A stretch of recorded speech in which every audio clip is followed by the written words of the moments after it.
magic in the early morning we found. When the sunrise smiles on everything around.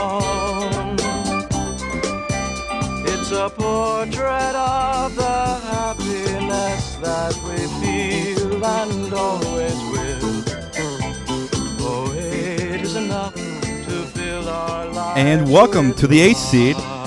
I'm Glenn Moore. I'm hosting this month. And how fitting is it that I'm hosting this month?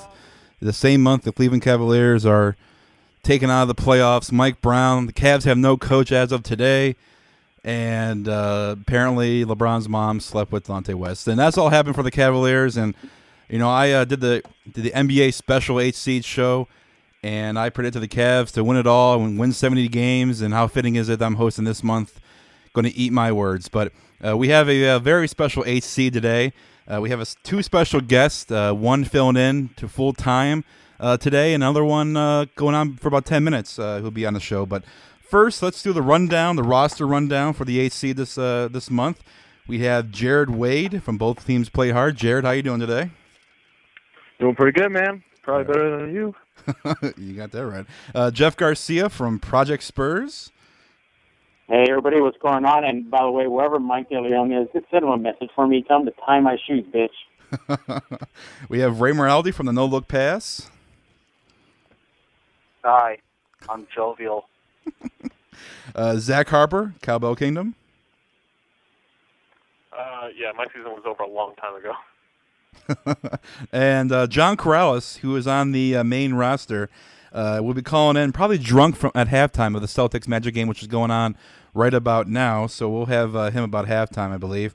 And we have a special fill-in 8th seed member, Brandon Bowers from SteppingRules.com, one of the best Cavaliers blogs here in Cleveland. I need Brandon to back me up because I know I'm taking a lot of shots from the guys for the Cavs losing in the playoffs.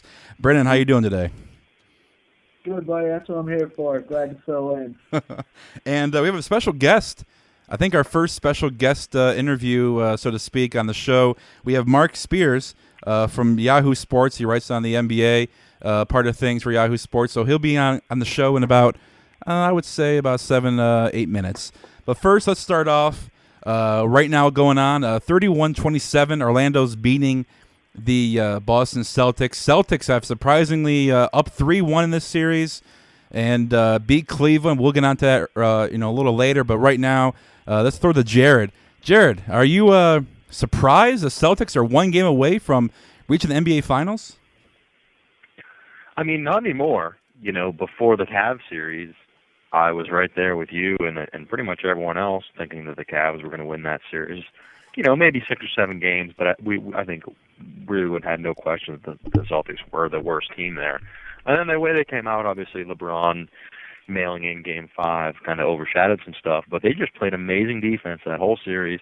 They, responded like you expect them to in fourth quarters and, just made plays. They executed late, and then they just destroyed Orlando in Orlando those first couple games. So, I mean, that was unexpected as well, but at this point, they just look like perhaps the best team in the league. So, they probably should be in the finals. Yeah, so it'd be pretty amazing that the age factor was probably the big excuse for maybe the Celtics loss, but other things that went on behind the scenes in the Cavaliers locker room. But basically, they really outplayed the Cavaliers, the best team, best record in the NBA for the season. And then they go up 3-0 on the Orlando Magic right off the gate, and they're playing like a team that right now that could win it all. I'm going to throw it out there to Ray Moraldi because the Lakers and the Suns are tied at 2, but the Lakers advance to be playing the winner of this series. Ray, what's your take on Celtics Magic so far? Celtics, they basically almost took the heart out of the Magic until Game 4. But they're playing really suffocating defense, which has been kind of missing throughout the regular season. But once they got everybody healthy, they just seem to click on all cylinders. And I figured I would never count them out until everyone's actually healthy. And now they're almost, in the finals. Yeah, it's pretty amazing. And like I said, John Corrales from Reds Army is probably be calling in around halftime to give his drunk analysis on the first half of this game. and also his drunk analysis on the series as a whole. And I'm pretty sure he'll have some comments on the Cleveland Cavaliers and LeBron James. Lakers and Suns. I'll give it to Zach Harper.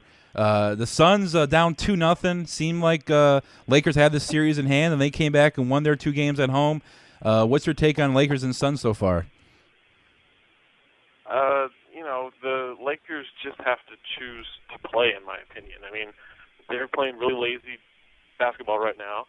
The Suns are outworking them. I mean, it's not like the Lakers are just playing poorly because they don't want to play. The Suns are really, dictating the pace of every game, and they're hitting their shots. Their bench has stepped up.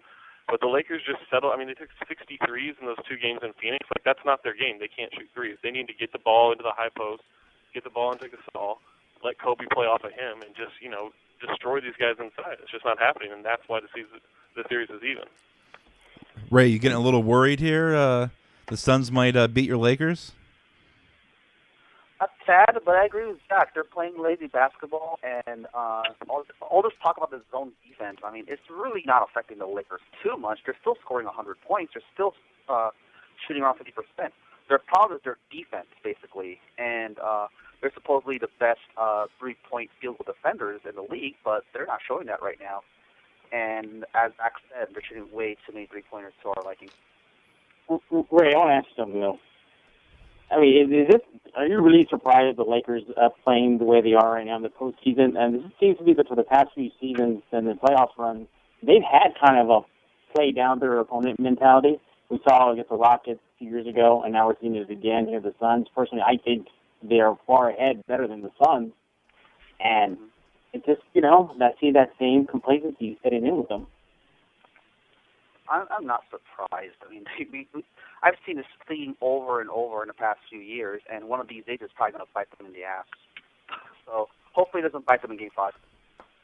Yeah, but I mean, let's give the Suns a little credit, too. I mean, this is the Western Conference Finals.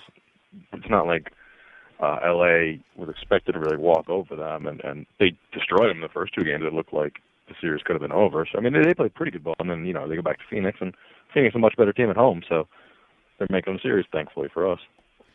Brandon Bowers, what's your take on either series? Really, well, first the Celtics series, especially coming off the Cavs series, it's never been more clear to me like how different, and I should have known this coming into this year, but just how different the regular season is from the postseason, and just how little the regular season tells you about what's going to happen in the postseason. And looking at both series, I mean, obviously the Cavs did what they did in the regular season, but just watching the Celtics seem to just catch stride and just seem to be the best team in the NBA, kind of almost out of nowhere. I mean, I know they're around the top, but no one was calling them the best team in the NBA, a month ago. And then, same with the Suns even. I mean, all year I was just not a believer in the Suns. They're almost trading Stoudemire, supposedly at the deadline, and then all of a sudden, look at how they're playing. They got the Lakers too. So, I mean, just in general, both series are really just, highlighted to me like how different the postseason is from the regular season. Yeah, if the Suns come back and win this series, and Celtics wrap the Magic up, how unmarketable is Celtics and Suns for the NBA? I'm pretty sure David Stern probably be pulling his hair out. I mean, you can market Celtics and Lakers all day, but Suns and Celtics, I mean, geez, it has to be pretty boring for the NBA. What do you guys think? Bueller, anybody? I think it wouldn't be that bad. I mean, Steve Nash is pretty marketable. I mean, he's the one white dude who's not a European in the league that kind of everyone wants to root for and stuff. And the Celtics are the Celtics. They have the history and the legacy, and they have the superstars too. So, I mean, it wouldn't be Celtics Lakers, but it's not exactly Spurs Pistons or something like that. Who is the one player? I'll throw this guy for anybody who wants to answer this question. Who is the one player you take them off their team out of the 4 remaining teams? You take them off the team, and they're not in the position they're in now. Say you take Rondo off the Celtics. Name one player. I'd say Steve Nash. Okay. And Jeff, you would know because Steve Nash swept your Yeah, Spurs. So you need. Actually, maybe we should have said Goran Dragic. Yeah, that's true. Anybody else? I mean, I got to say Kobe. Go ahead, Brandon. I have to say Kobe, and I mean, I know that's obvious, but, you know, to me, another thing, too, that, you know, I've kind of been thinking the last couple of months is probably the last 4 years, you could have never convinced me that Kobe was better than LeBron. Even if he was, I would have never said that. But just watching Kobe now, I mean, he's the best player in the league, and just watching him now, I mean, he'd take Kobe off the Lakers. I mean, I don't know, goes without saying. Right. I would agree. And my point of view is Rondo. If it probably wasn't for Rondo, the Cavaliers probably have a better chance of beating the Celtics. I mean, I know the Cavs. We'll talk about that later on, but completely exploded from the inside. I still think Rondo is probably better. Mark Spears. All right, Mark Spears from Yahoo Sports, NBA writers on the show right now. Mark, how are you doing today? Oh man, I'm making it. Hopefully, it's not too loud where I'm at. Oh no, you're fine. Watching the game. No, you're fine. All right, first question I have. We talked about a little bit earlier is the Celtics. Surprise, the Celtics are in the Eastern Conference Finals. Are you really surprised the Celtics beat the Cavaliers pretty much easily the last 3 games of that series, and also taking it to the Magic? No, not in the least. I mean, I covered those guys for 2 years. I always felt that they could get relatively healthy because of their defense. You know, they're capable of beating anybody. So no, I'm not surprised. They have the best defense in the league, and when you have it, your team's, you know, Kevin Garnett's moving a lot better, Pierce is moving a lot better. They're rested. So no, I'm not. They're down right now, but no, I'm not surprised. I'm probably one of the few, but I've seen them closer than most, so that's probably why I feel that way. Anybody else have any questions? We'll open the floor for everybody else. Yeah, how you doing, Mark? This is Jeff from Private Spurs. Hey, what's happening? Hey, what's going on? Are you really surprised that the Spurs got swept by the Phoenix Suns, and the Suns only made it look a little too easy? And no, I wasn't. I didn't think that the playoffs are built on matchups, and I just thought that the Spurs style of play, if there was a team that they did not match up well with, it was the Phoenix Suns. You know, Phoenix just runs, and this wasn't the Spurs team in 2005 that was the best at getting back defensively on fast breaks. Tim doesn't run like he used to run. And they were smart. They pushed it. They shot threes. They played their N1 mixtape style, shoot within 10 seconds. And I just think that, San Antonio just couldn't keep up with it and couldn't stop it. And so, no, I wasn't surprised. Mark, this is Ray from the NOLA Pass. How's it going? Hey, what's happening? Hey, so pretend the Orlando Magic, they're winning right now 40-33 in Game 5. Pretend they win Game 5. They're going back to Boston down 3-2. Are you going to give the Orlando Magic any chance in coming back in this series at all and winning it? You didn't see me on TV the other day, did you? No, I didn't. But, okay, good. I just can't see them beating the Celtics 4 straight games, man. I mean, that's historical. That hasn't been done in the NBA I know it just happened to the other Boston team, but right. I can't see that happening, man. Especially, going back to Boston. But I'll tell you what, I mean, if Orlando does win this game, they better win at home. And I know Doc is very, very worried about that. You don't want to just keep giving teams an opportunity. And then now it's to the point where if it goes 7, 2 of those games are in Orlando. So as far as home court advantage, they've lost that aspect of it. So 4 times in a row, I mean, that would be one of the greatest choke jobs I've ever seen if that happens. I just can't, with all due respect to the Orlando Magic, I can't see anybody beating the Celtics 4 times in a row. Speaking of, this is Glenn Moore. Speaking of choke jobs, LeBron James and the Cavaliers basically lied down and really took a beating at their home court twice. And speaking of LeBron James, who is going to be the next Cavs coach? And does LeBron stay in Cleveland? Well, I think LeBron knows the answer to that.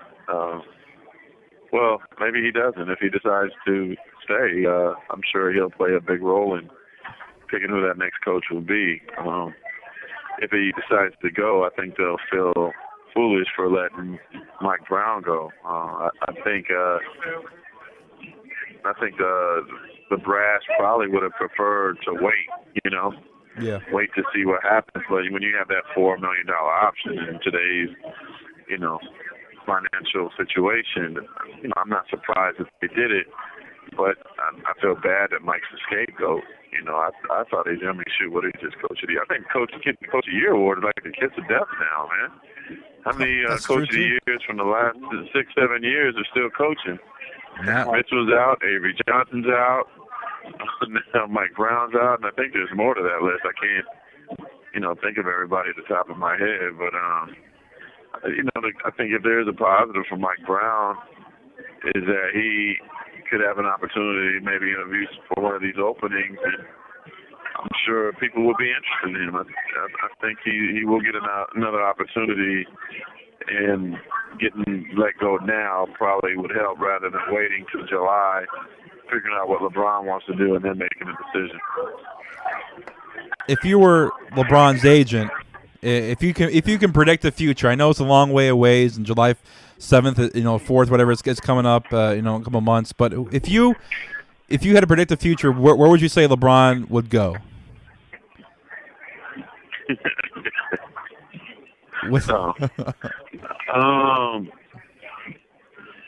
I know a lot of pieces have to fall, and other players decide and whatnot. Yeah, but it's just hard to say. I mean, right now, I think the assumption is that everybody thinks he's going to go somewhere else.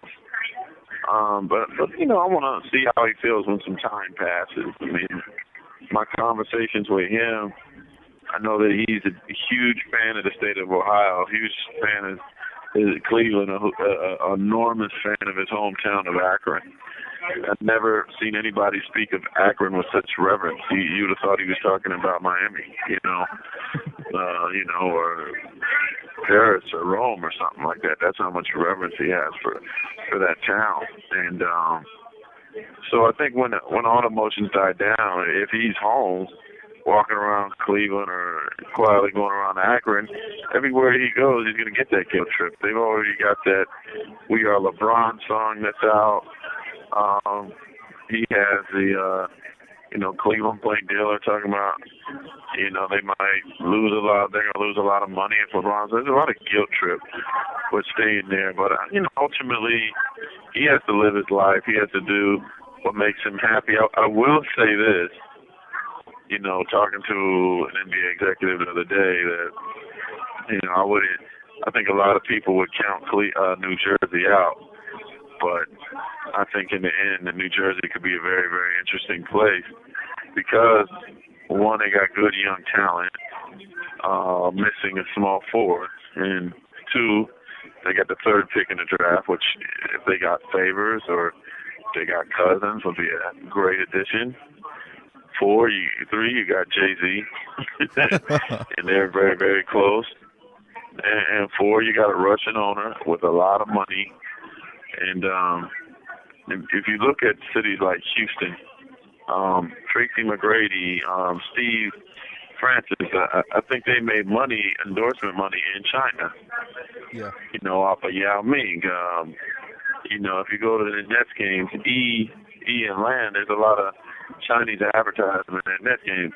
Who's to say that there's not some Russian company out there that says, I know you're going to, not do a sign and trade and you'll lose $30 million, but because you're not connected to this Russian owner, you're going to get a lot of endorsements in Russia to make up that money.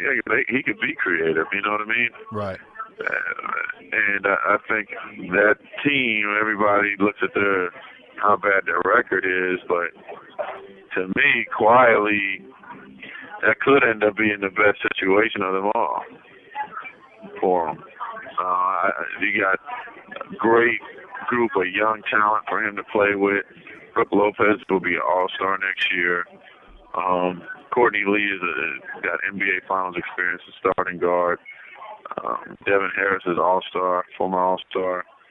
And then keep in mind, you got that number 3 pick. So I think the future is really, really bright there. Some people wonder, well, what do you want to play in Newark? But it's just 2 years, and you could live in New York City and just take a car in and out. You know what I mean? Right. I think it would have aided them if Brooklyn was there. You know, if the whole Brooklyn thing was done, I think it would have been easy for him to make that decision. But all I'm saying is, don't sleep on New Jersey when it's all said and done. All right. Anybody else have any questions before we? Basically, I didn't answer your question. I don't know. I know it's really too early to tell, but anyway. But anybody else have any questions for Mark before I let him go? Has anyone impressed you more, I guess, this playoffs than Rajon Rondo? I mean, especially based upon what we maybe expected him to do. Well, I'm a huge Rajon fan, man. I got to know him really well covering the Celtics. I actually knew him before then. His high school coach, Doug Bibby, is a good friend of mine. And, we talked a lot his rookie year when he was frustrated playing behind Sebastian Telfair. And Delonte West, which now sounds funny. But Rondo is a harder worker than most people know. I mean, there was countless times where he'd be the last guy leaving the gym out of practice, man. He really, really not only wants to be good, he wants to be special. He wants to be the best defensive player. He actually cares about defense much more than scoring. I don't think a lot of people really know that. He also has a swagger to him, a confidence to him. And if you're going to play with those other three All-Stars, you have to have a mentality like that. And he's had a mentality like that since the day Garnett walked in. I remember Garnett saying that they thought he was going to be a top 5 player in the league as far as point guards are concerned. And people laughed at him now. I see what Garnett was talking about. I mean, he's only going to get better. He's working on that jumper. He's got a lot of special years to come. I mean, Kobe Bryant, but to answer your question, Kobe Bryant just had a sensational playoffs where he seems like he's getting better as the games continue. I'm trying to think of somebody else. Amari Stoudemire's had pretty solid playoffs, picked it up of late.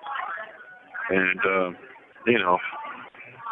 with Orlando, you can kind of pick somebody here, pick somebody there. But if there was an MVP of the playoffs so far, I'd have to think you'd have to say Rondo and Kobe. All right, anybody else have any questions? I have one more quick question. Yeah. Again, do you see Thiago Splitter coming to the Spurs next season? Yeah, I think so. I think he'll be a good help too, man. I mean, the Spurs have done a fantastic job. RC has done a great job getting finding that diamond in the rough, and Thiago is the kind of guy that can walk in and come in and help them immediately. I thought a couple of years ago that Yavtokas definitely could have helped. It was a shame that he got into that. See, you didn't know. I know I pulled out Yavtokas. I pulled out. Yeah. See, I surprised you. You didn't know I know about Yavtokas.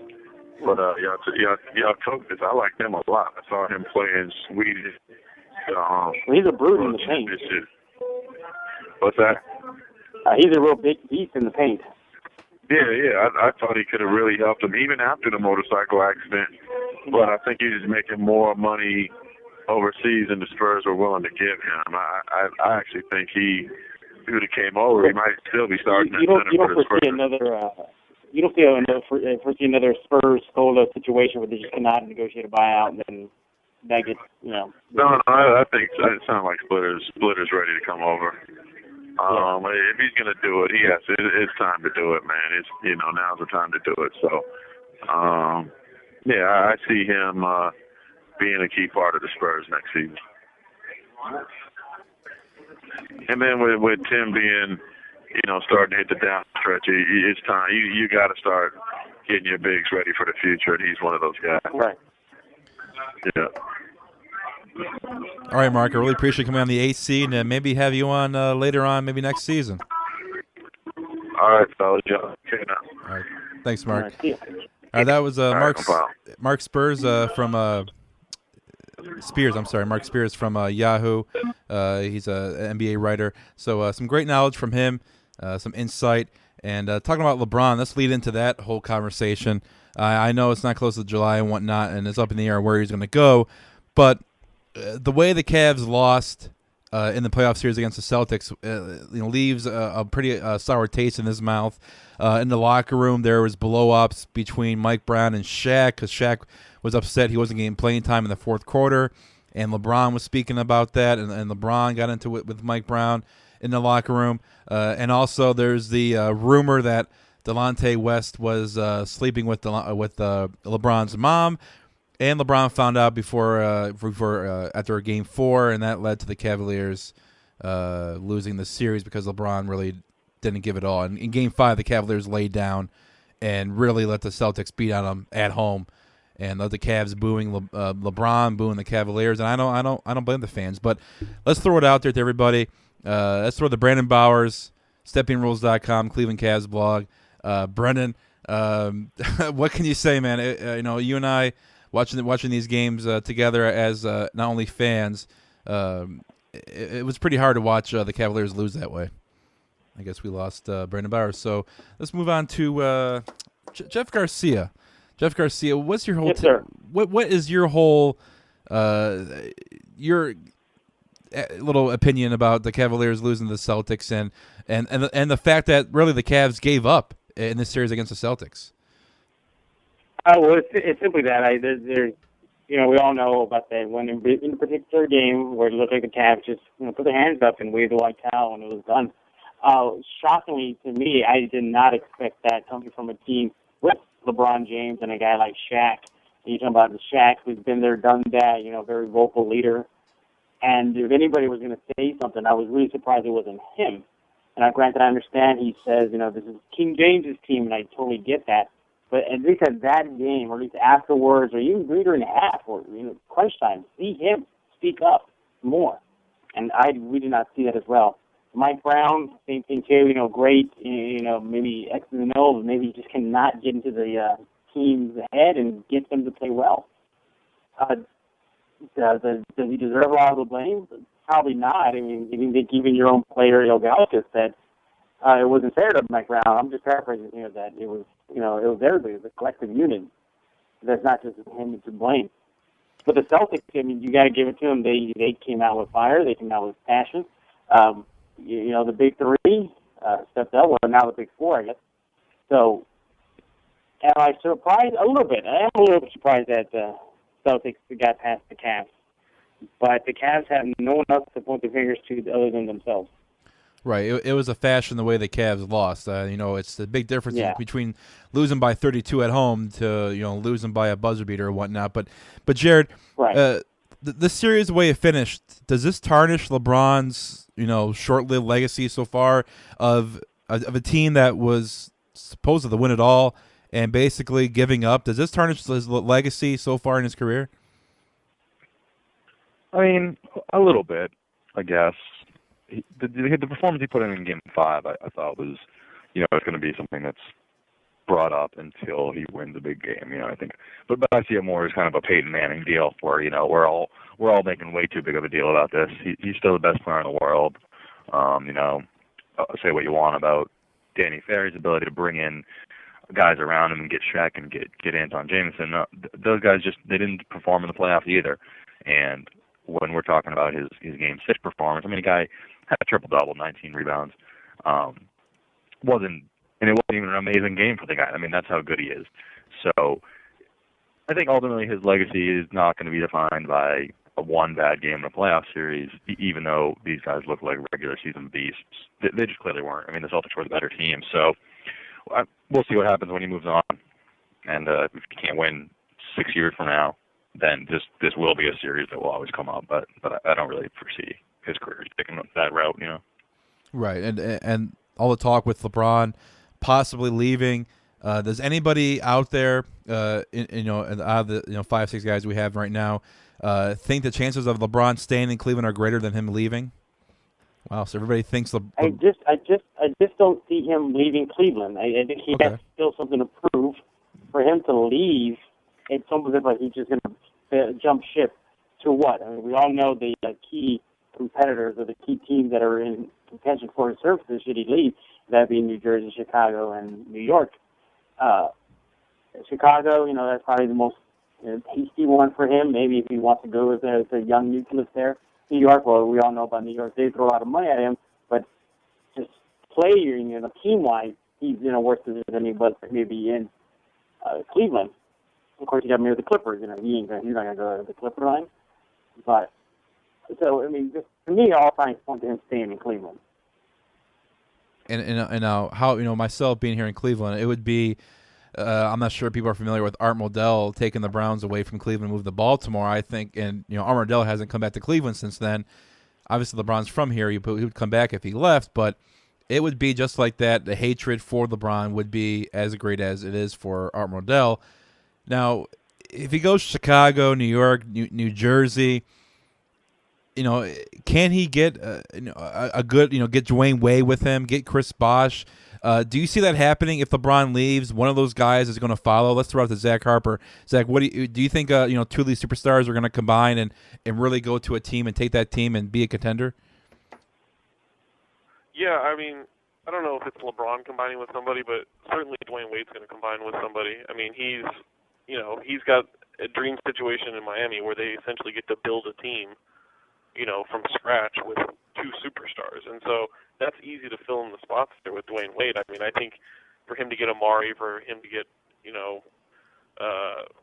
Chris Bosh on his side, that's not really out of the question. I mean, if anything, they've got that room and room enough to sign one more player before they start filling in the roster.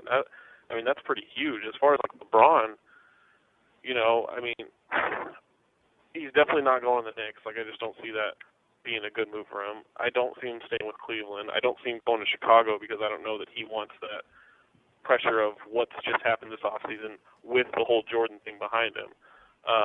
But as far as going to New Jersey, like Mark said, or maybe even going to Miami, those are really viable options that he's going to consider. And he may even have a decision already. So I think he's going to try to put himself in the best situation to win. And maybe he can combine with Chris Bosh in New Jersey or Dwayne Wade in Miami and make that happen. Now, Ray Morality, you have a superstar on your own, Kobe Bryant, and through the years he's been with the Lakers. Real quick. Does Miami have enough money to get more than one superstar? At least one more bigger all-star kind of guy. Or they can just they only have two guys signed. They only have two guys signed, Beasley and Daquan Cook. Yeah. Okay. But Ray, I'll tell you that Kobe, through his years with the Lakers, there's always been not a lot of talk, but some talk he might leave the Lakers, but he always seems to sign a contract before that talk really gains any momentum. But do you see LeBron staying, or where do you think he's going to be ending up? There's always talk of him going to the Lakers. Kobe and LeBron, I don't see that happening. But what's your take on it?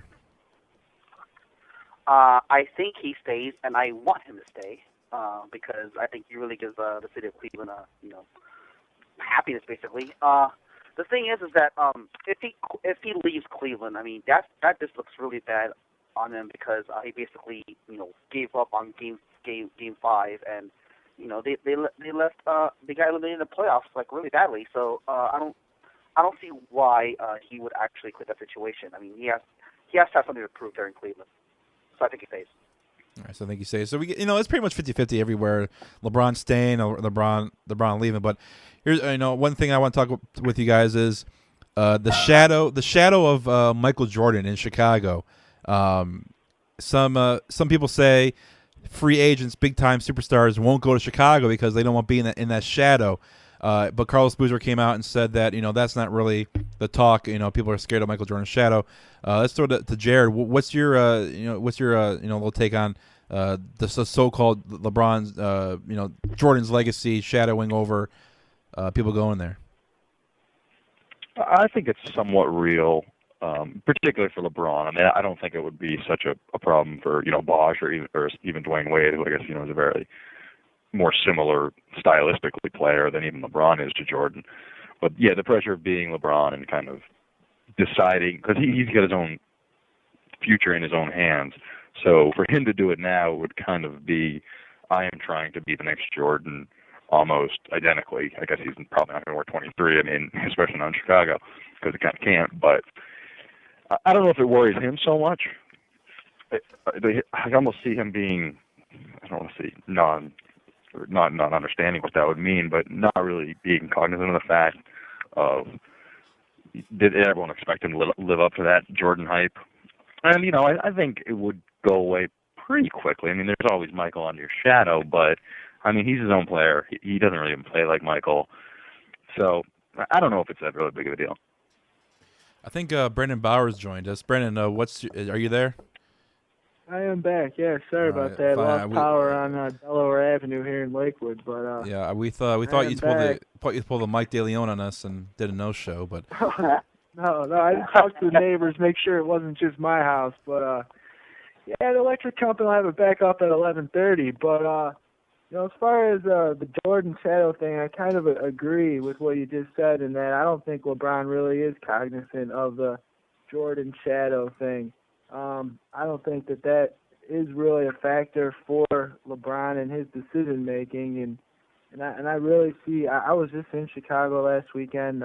Actually, I go there a lot, and there's obviously a lot of buzz in Chicago about LeBron. I think he's interested in Chicago, and I don't think the Jordan thing's a factor for him necessarily.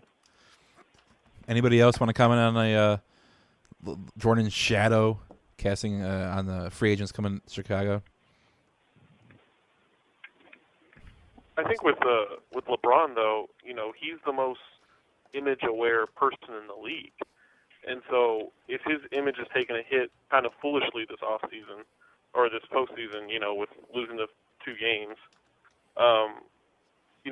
that's just a lot of pressure to put on a guy. And I'm not saying he doesn't want the pressure. I'm not saying he doesn't like it, but maybe it's just unnecessary for him. I mean, I think for other guys, like I don't think Dwayne Wade would necessarily care. Like, he's won a title. He's kind of overlooked anyway, and I think he's kind of used to that. But with,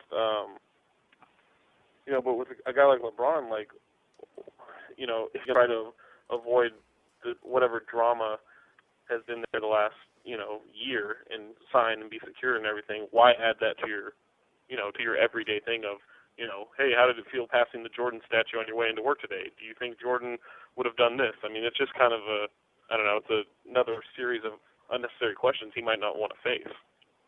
He gets those questions every day anyway, though. He'll get those questions in New Jersey. Everyone compares everyone to Jordan for no reason anyways. Kobe Bryant's been doing it his whole life. I don't know. It would be more prominent in Chicago, but I almost think that the Chicago media might be smarter and ask less of those stupid questions. Well, because they actually know who Michael Jordan is, You would think. I don't know. Jay Mariotti was in the Chicago media for quite a while. I don't know. You can ask them to be smarter. I mean, obviously it'd be magnified, but again, he gets asked those questions all the time in the locker room anyway, so it would be magnified. But I don't think there's a shadow that scares free agents that come into Chicago. Obviously, I think Chicago is going to get one of the big guys in it, but I don't think any of the this talk of a shadow is anything big in Chicago. Let's moving on to the it's about 47 seconds left in the first half. 54-46. Orlando is beating Boston. Orlando was up by double digits for most of the game, late in the half, and Boston's making a little run here. But hopefully John Corrales will call in on halftime. Really expecting him to be drunk, but we'll find out. But let's move on to the NBA draft lottery. The Washington Wizards really pulled one out and got the first pick in the draft. A little chance of getting it, and the Nets got third, and the Philadelphia 76ers got number 2. But if you were a GM in the NBA, your GM for the Wizards, who would you take number 1, Wall or Turner or Favors? Let's throw it out there to Ray. Who would you take? I'd take Wall. Honestly, I don't really watch much college basketball. Why not take John Wall? He's the best player in college last year, and maybe try to team Arenas and Wall together, see what happens there. Take a shot at it. What about if it you? doesn't work, then trade Arenas. But here's the argument I have for everybody is, Evan Turner was Player of the Year. He won all the Player of the Year awards. Why not? Why not Turner?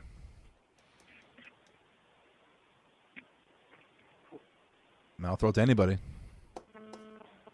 Yeah, I mean, Glenn, I guess for me, I watched obviously a lot of Evan Turner this year in Cleveland. And, I think whoever gets that I think the first pick's going to be Wall from marketing standpoint, from the way he plays the point guard positions to the way the point guard positions dominate in the NBA as of late. I mean, the first pick's going to be Wall. There's no question. But, I mean, whoever gets, that second pick, Evan Turner, he's going to be a stud. I mean, he's going to be a good player.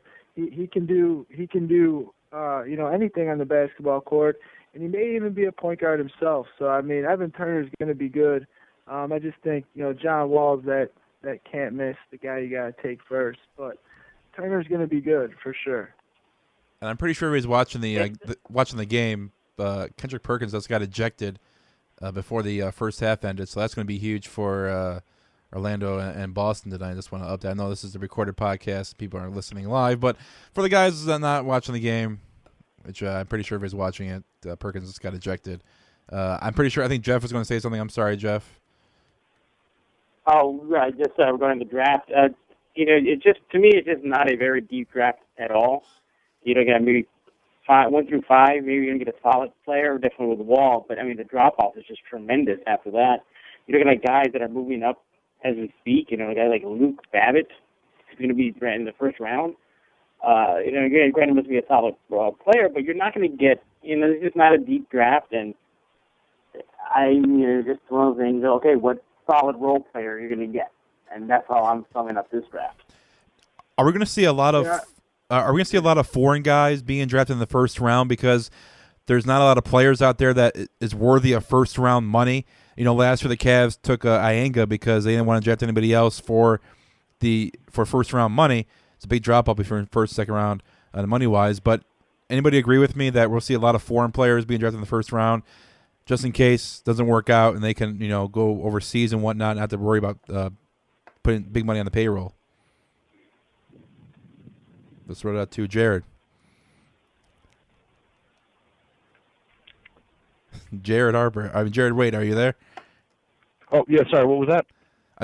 I was just saying that you might see a lot of players, foreign players, be drafted in the first round because there's a huge drop-off of talent that you'll see a lot of foreign guys be drafted in the first round for teams that save money and not really shell out a lot of money for role players. I guess that could be the case too, because any first round pick is going to get guaranteed money.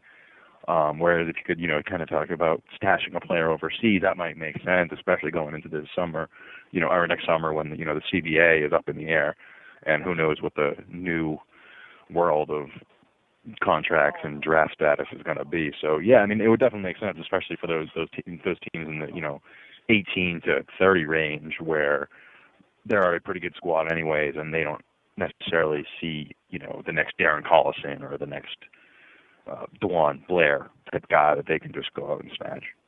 Brendan Bowers, would you agree with me that saying that I know Major League Baseball is a draft pretty boring, but between the NFL and the NBA has to probably be the least exciting to watch because really you don't really know a lot of players. There's a big drop off in talent this year. Would you say the NBA draft is not too exciting? Well, I'll agree with you on the second round, but I mean, I watch a lot of college basketball, so I'm pretty familiar with at least a lot of the first round guys, and it's not what the NFL draft is, to be sure. I mean, it'll never be the ratings thing that the NFL draft was in prime time. This past time around, I'll definitely agree with you in that, and I'll definitely agree with you on the second round because none of those guys are really going to make the team anyways, with the exception of the DeJuan Blairs that we just mentioned. But it's definitely not as exciting. But I do get excited to watch the first round. See where guys are going to go because I did watch a lot of college basketball. Yeah, I mean the NFL draft is exciting. I've literally never watched it. I've literally never watched the NFL draft. Is it actually how is it? I actually haven't either. Just like ratings wise, what it did, prime time. I mean, is obviously some people are excited about. I mean, for people that follow the NFL, it is because you can get a steal in the third, fourth round, and a lot of players drop, which I say the NBA is, but really you're going to see players that you've never seen before, foreign players, really be drafted in the first round, I don't really see that exciting at all for myself to watch. Well, it's one of those things too, where it's a lot more exciting when you're there live. It's a lot of fun. There you get to really be with the fans and the diehard fans and just cheering their team on. But if you're watching on TV, it can be a little slow though. Well, not everybody's.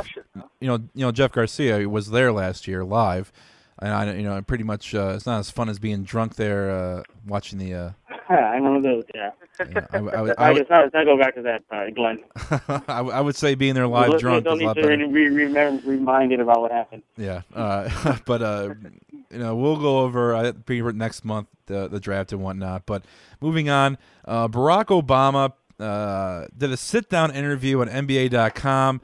Really got my blood going because I can really care less what Obama thinks about the NBA and what he thinks about LeBron, and I know he wants to go to Chicago. He has a lot more things to worry about than what LeBron does to run this country. But he picks the Lakers to win it all, and he thinks LeBron fits well. I think LeBron would fit well with pretty much any team in the world. He would fit well with my YMCA rec league. What's everybody's take? Cut into your shots, as long as you can cut into your shots on your YMCA team. Yeah, definitely. I got to get my fill of threes. I hope LeBron doesn't steal that. But Zach, do you really care what Obama thinks and who wants to win it all and where LeBron should go? I don't really care what anybody thinks, honestly, on what the situation is. I mean, there's too much speculation these days. Like I'd rather just, I don't even care what I think about, where LeBron's going to go. I just want to see it happen. I would rather react to things than to actually speculate on them. I'm just, at this point, it's been, 3 years of, is LeBron going to New York? Is LeBron going here? Is LeBron going to wipe his ass today? I just don't care. I just want him to go somewhere, and then we can comment on it, and then we can decide. I agree. Ray Moraldi, you gotta be happy that Obama's picking your Lakers to win, huh? Or not? That's great, but I mean, a lot of people pick the Lakers to win, and I agree with Zach. I mean, I don't really care what everybody else either. I mean, you picked Cleveland to win, and they didn't go anywhere. So, but seriously though, but seriously, if I also want to react to things rather than just speculate on them because I mean, for Christ's sake, it's only May. I mean, this thing's gonna happen in July still. Why are we talking about this? Seriously, about LeBron James? Seriously. Because it's a cool thing to do, man. Player option. We'll never stop talking about it, and we'll be talking about it for another 365 days straight if he picks up his 1-year option. You're not. This is like I've noticed this year, this playoff run here. There have been so many sweeps and so many series that ended so fast that it seems like all our attention more is on the draft and more on free agency than anything. Not even the playoffs right now. I mean, we're getting the series right now in LA and Phoenix. But prior to LA and Phoenix, what was the last one that was really interesting? Maybe the I agree. That's all the talk. But everybody seems to be focusing more on draft and the combine that was this week, and where's LeBron going? Who's New York signing? Is New Jersey a spot for James? That seems to be more dominant over the playoffs. Well, you're not cool unless you talk about LeBron James and where he's going to go, man. I mean, that's a cool thing to do nowadays. Yeah. Well, the playoffs have sucked this year. I'll agree with that. Yeah, they really have. In the total conference finals. Yeah. And the only 7-game series so far is in Milwaukee and Atlanta, and that was kind of boring. It seems like it was months ago that series happened. I mean, these playoffs drag out so much. I mean, now picking the place up every other day, there's a game. So that's good, but just seems like it just drags on, and you just want the finals to start and just want it to happen and get over with and get the summer started. Anybody else concur?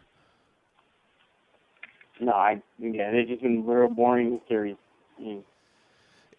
John Corrales. I miss the Chicago Boston series, and that's just we didn't get that this year.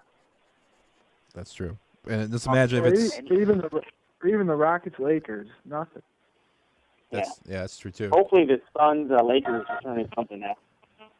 Yeah, I think we have Boston's biggest fan, John Corrales, on the HC right now. John, you do. Oh, you do. He's hurt now. He's here. He's here. My ears hurt. He's come to save the show. But Boston is down by 9. I think I'm not sure. Down by 9. Yeah, down by 8 at halftime to the Magic. But Boston's sitting pretty, up 3-1. John, you got to be sitting really happy about where your Celtics are sitting right now. Yeah, I was up until the last 5 minutes of this game. Oh, it doesn't matter. I don't know if you guys have been able to watch any of it because I know you've been broadcasting live. But Eddie F. Rush has taken over the game. So this is a great thing. He's tossed out Kendrick Perkins on 2 technical fouls that may very well be rescinded by the NBA when they review it tomorrow. But that's okay. I'm happy. We're up 3-1. You had to get him out of there. He was going to hurt somebody. You had to get him off the court. Yeah, he was. Why did he get thrown out? All right. I don't know if you guys have any of you guys been able to see any of this while you're doing the show. There was a. You'll have to watch the replay. Pierce went down after the play, and it looked like Perkins went to go help him up, and his hand slipped out of Pierce's hand. And when his arm went back, his elbow hit Gortat slightly, and Gortat, reacted, and they called one of those cheap double techs. So immediately after I said it, after I saw it, I said, I will bet that the league would rescind that because I swear it looked like his hand slipped out of Pierce's hand as he was trying to help him up. So fine, that happened. Then 2 plays later, Perk is on the block guarding Howard, and he gets called for a foul that was so bad, even the ESPN broadcasters were saying, "Wow, that." All of them were saying that was a tough call on Kendrick Perkins. I don't know where the foul was. Perk reacts like he just turns like incredulous, like every NBA player does. Walks away from the ref, doesn't look at the ref, doesn't go to him, doesn't anything. Turns away from the ref and walks away. And they teed him up at that point. And he got tossed. So really just suspect. Van Gundy flat out said that's bad officiating. So yeah, but you got. I mean, I keep bringing that up because I don't want this to seem like this is just an angry Boston fan. It's I'm not alone. Yeah, but if you guys lose today, I mean, the chances of you still winning the series is pretty good. Very good. I mean, they're still very good. But, heat of the moment. I want this thing to be over. So, if the Celtics lose tonight, I'll be pissed. And then I'll wake up in the morning and be like, all right, we're still up 3-2. We're going home. And we got 2 chances to win. I'm not at all worried about the Celtics blowing this lead. So, as far as the overall big picture, yeah, I'm pretty happy about where the Celtics are. Talk about Rondo, the play of Rondo, not only in this series but also in the Cavs. He completely took over that series against the Cavaliers. Talk about Rondo's play so far. Well, Rondo is an amazingly unique player, and you can say he's the best point guard in the NBA, and you could easily make that argument based on some of the things that he does. He doesn't do the things that Chris Paul does or Deron Williams does. They play very differently, and Rondo is he is taking over. He's leading a transition game that a lot of people don't think the Celtics have. He can pick people apart when you sag off him. All this talk of people are looking ahead to say the Lakers series. That's no guarantee now, but there was all this talk about will Kobe guard Rajon Rondo, and the difference between what we're seeing out of Rajon Rondo now as opposed to the talk 2 years ago when the Celtics and Lakers actually played, Kobe would guard Rondo so he could roam off of him and say, go ahead, shoot. Now, if you roam off of Rondo, you're just giving him a ton of passing lanes, you're giving him a running start to the hoop, and he can hit those 10, 12-footers with more regularity than people will give him credit for. So this year's Rajon Rondo would decimate the Rajon Rondo of 2008. Hey, John. Jeff. Yo. Hey, you were very vocal about Tony Allen early in the season. Any change of heart? Well, Tony Allen is doing things. I was on your show, and I remember Mike brought Tony Allen's name up, and you and Chuck went at him. Oh yeah, no. You see, Tony Allen. When I say, it's tough to speak in these extremes. Like when you say nobody thought Tony Allen could do this, I really do think literally nobody thought Tony Allen could do this, because we've got years and years and years of history that show us that Tony Allen has been mentally weak and he falls apart at the worst moment. But the Tony Allen that we've seen at the end of the regular season and the playoffs has been so much better, because by all accounts he has accepted his role as a defensive player. And he's a defensive player with a good offensive game. He can go to the hole. You give him 2-3 dribbles, he can get by his guy and get to the rim. He doesn't have a great jumper, but he's got somewhat of an offensive game.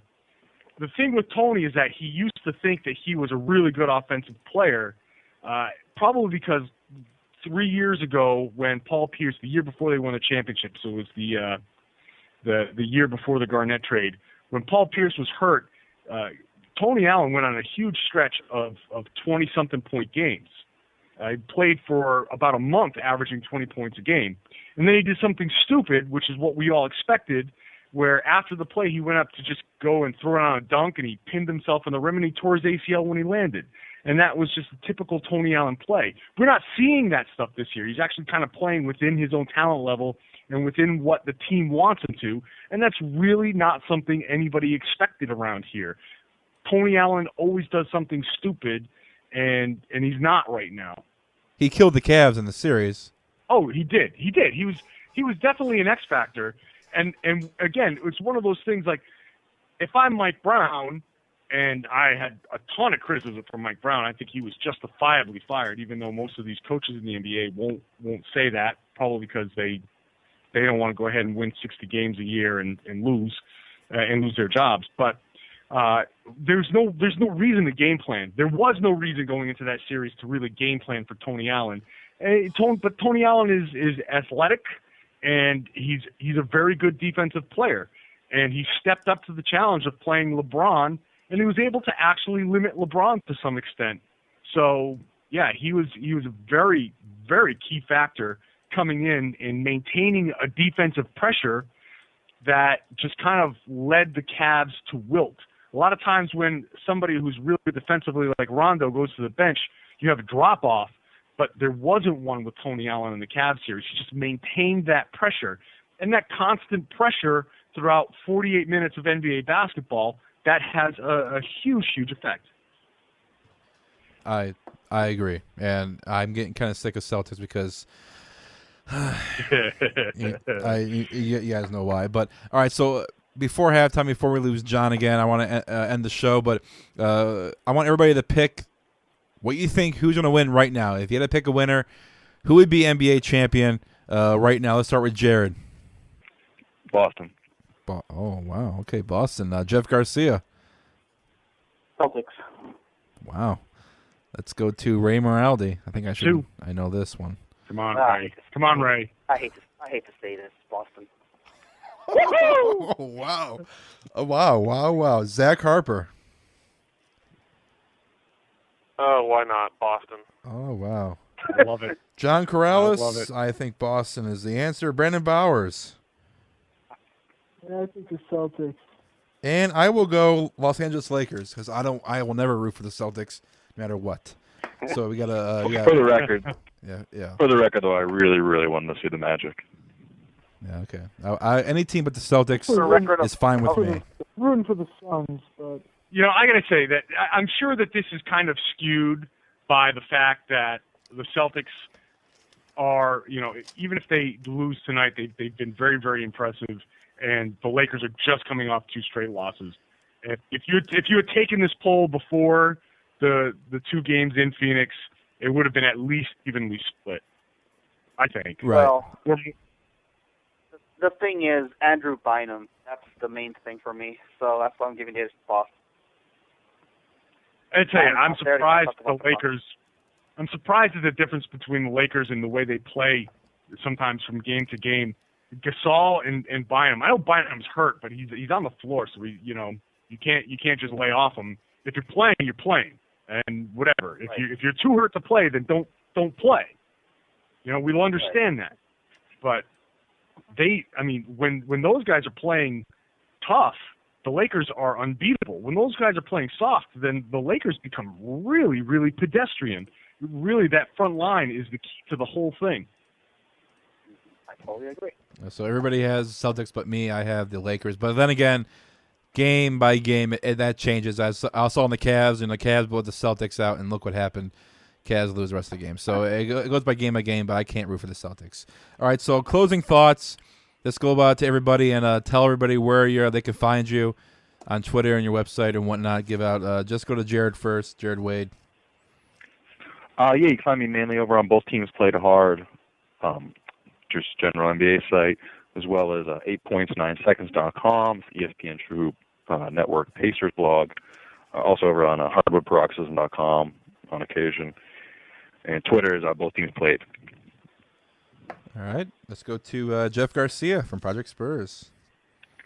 Well, again, ProjectSpurs.com. Get all the latest on the San Antonio Spurs news. We have a podcast with Brent Berry, thanks to John and Jackie from Boston Sports Bay. And everybody else, I'm sending out Amber Alerts. Anybody see Mike DeLeon, let him know that I've been looking for him. So. There you go, Mike. And you can follow me on Twitter at SA2 New York NY 2004. Yeah, Mike DeLeon pulled a Adam Best on us this week for a no-show. Yeah. Zach Harper. Oh, let's see. TalkHoops.net. I'm also on several sites on the True Hoop Network. HardwoodParoxysm.com, WolfAmongWolves.com, RaptorsRepublic.com, and CowbellKingdom.com. I think that's it. All right, let's go to Ray Moraldi.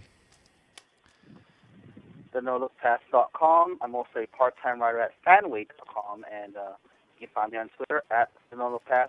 And if you're not sick of John Carlos's voice yet, you can also listen to our last podcast called The Carlos. That's why I called it at halftime, so it's small doses. All right, and John Corrales.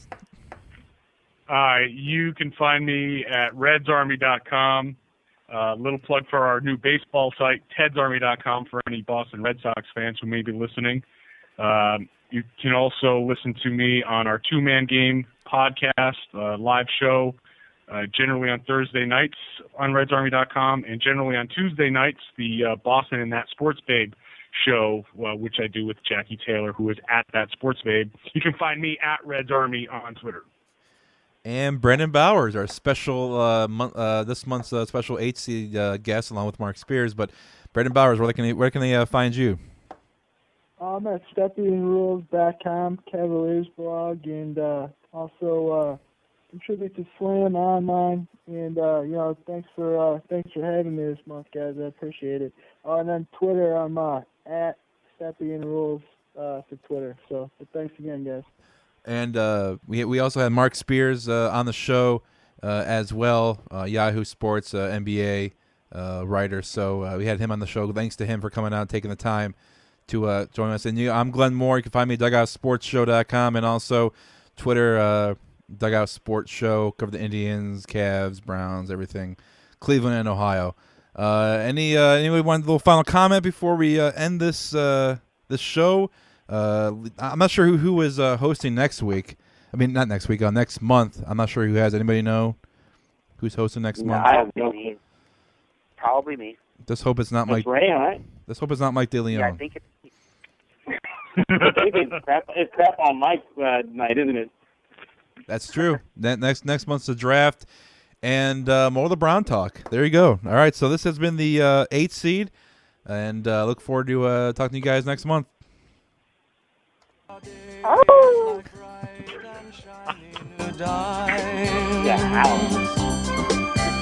If we're ever puzzled by the